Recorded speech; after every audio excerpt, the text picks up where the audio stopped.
Akin ka sa aking imahinasyon. Ay, thanks. Sana may hindi lang hanggang doon. Kyle nga pala. By the way, I'm Jennifer. Nice to meet you. Taga dito ka lang ba? Oo, bagong lipat lang kami dito. Gusto mo i-tour kita? Pwede naman, okay lang ba sa'yo? Okay lang naman. Tara. Akin ka na. Ikaw kasi tong tipong minimithi.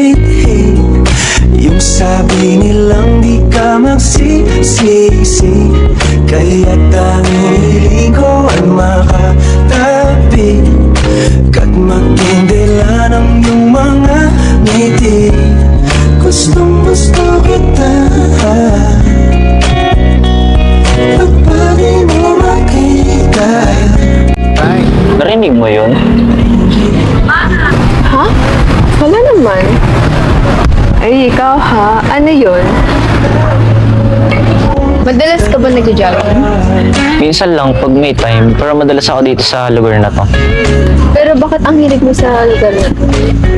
Wala, tignan mo, ang aliwalas, nakakapag-relax. Sa tuwing ika'y napapadaan, So, malapit na kayo dito? Sakto lang naman. bighani sa iyong kaganda. Bakit parang nailang ka sa akin?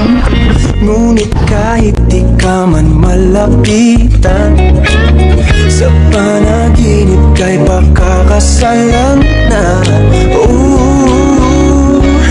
Akin ka na. Gumising ka na dyan. Nabot kayo ng araw, oh.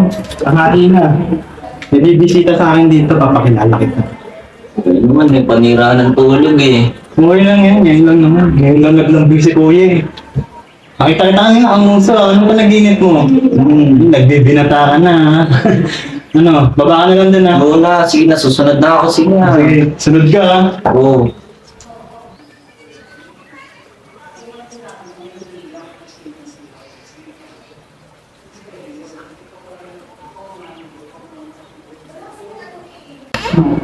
Oh, nandiyan ka na pala, Jen. Tara, pasok ka. Kai, si Jen, girlfriend ko. Girlfriend? Hi, Kyle. Nice to meet you. Totoo nga sinasabi ng kuya mo. Gwapo ka nga talaga. Oh, nga pala, andyan yung kapatid niya. Pasukin mo. At sa tuwing ika'y napapadaan, nabibighani sa iyong kaganda. By the way, si Jennifer, identical twin Ngunit ko. kahit di ka man malapitan, sa panaginip kay pakakasalan